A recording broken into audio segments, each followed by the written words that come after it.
বাংলার আকাশ কাঁপানোর পথে তুর্কি সুপার মিসাইল। আঙ্কারার এক গোপন সামরিক রপ্তানি ঘিরে বিশ্বজুড়ে তোলপাড়। দূরপাল্লার আকাশ প্রতিরক্ষা ব্যবস্থা কিনেছে এক অজ্ঞাত দেশ। আর বিশ্লেষকদের ধারণা, দেশটির নাম বাংলাদেশ। দক্ষিণ এশিয়ার ভূরাজনীতিতে জমে উঠছে দাবার চাল। একদিকে ভারত যখন তুরস্কের প্রতিদ্বন্দ্বী গ্রিসকে ব্রাহ্মস মিসাইল দেওয়ার দ্বারপ্রান্তে, অন্যদিকে আট ঘাট বেঁধে মাঠে নেমেছে তুরস্ক।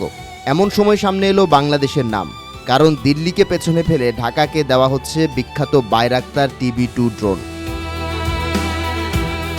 এখানেই থেমে নেই আঙ্কারা। বাংলাদেশে এই ড্রোনের যৌথ উৎপাদন কারখানা তৈরির প্রস্তাব পাঠিয়েছে এরদোয়ান প্রশাসন। প্রস্তাবটি বাস্তবায়িত হলে প্রতিরক্ষা প্রযুক্তিতে বাংলাদেশ তৈরি করবে নতুন ইতিহাস। তুরস্কের TRG-230 রকেট লঞ্চার, সাঁজোয়াজান, কোবরা ও কিরপি ইতিমধ্যেই ব্যবহার করছে বাংলাদেশ। এবার সেনাপ্রধানের ঐতিহাসিক তুরস্ক সফর যোগ করেছে নতুন মাত্রা। সঙ্গে আলোচনায় নতুন সমরাস্ত্র ক্রয় প্রসঙ্গ। দায়িত্ব নেওয়ার পর প্রথমবারের মতো 5 দিনের সফরে ঢাকা ছেড়েছেন সেনাপ্রধান জেনারেল ওয়াকারুজ্জামান। 20 থেকে 24 জুলাইয়ের এই সফরে দ্বিপাক্ষিক বৈঠক ও প্রতিরক্ষা শিল্প পরিদর্শনে যাবেন সেনাবাহিনীর কাপ্তান, যার মূল লক্ষ্য সামরিক আধুনিকায়ন ও নতুন যৌথ প্রকল্প। এরই মধ্যে আঙ্কারা ও ঢাকার সম্পর্কের নতুন অধ্যায় শুরু হয়েছে।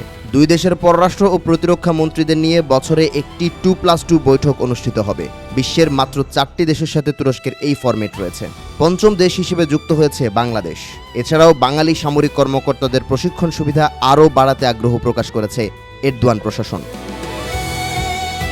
বাংলাদেশের বর্তমান আকাশ প্রতিরক্ষার মূল ভরসা স্বল্পপাল্লার চীনা FM-90, যার রেঞ্জ মাত্র 8 থেকে 15 কিলোমিটার। যেখানে তুরস্কের সাইপার মিসাইল 100 কিলোমিটারের বেশি দূরের যুদ্ধবিমান, ড্রোন ও ক্রুজ মিসাইল ধ্বংস করতে সক্ষম। রাশিয়ার S-400 বা আমেরিকার প্যাট্রিয়ট সমকক্ষ এটি। ওপেন সোর্স ইন্টেলিজেন্স ও সামরিক বিশ্লেষকদের আঙুল এখন বাংলাদেশের দিকে। তাহলে সত্যি কি বাংলার আকাশকে সুরক্ষা দিতে যাচ্ছে তুর্কি সুপার মিসাইল? নতুন রাডার, বিমান ঘাঁটি সংস্কার ও নতুন যুদ্ধবিমান কেনার গুঞ্জনে মুখর ঢাকার প্রতিরক্ষা অঙ্গন। সামরিক বিশ্লেষক অবসরপ্রাপ্ত মেজর এমদাদুল ইসলাম বলছেন, যৌথ সরঞ্জাম উৎপাদনে দুই দেশ এখন শুধু আনুষ্ঠানিক ঘোষণার অপেক্ষায়। কূটনীতির এ মহানাটকে আঙ্কারা ও ঢাকার গোপন সমীকরণ ঠিক কোন দিকে মোড় নিচ্ছে? আনুষ্ঠানিক ঘোষণা কি আসবে, নাকি বঙ্গোপসাগরের বাতাসে ভেসে বেড়াবে শুধুই গুঞ্জন? উত্তর জানতে চোখ রাখতেই হচ্ছে।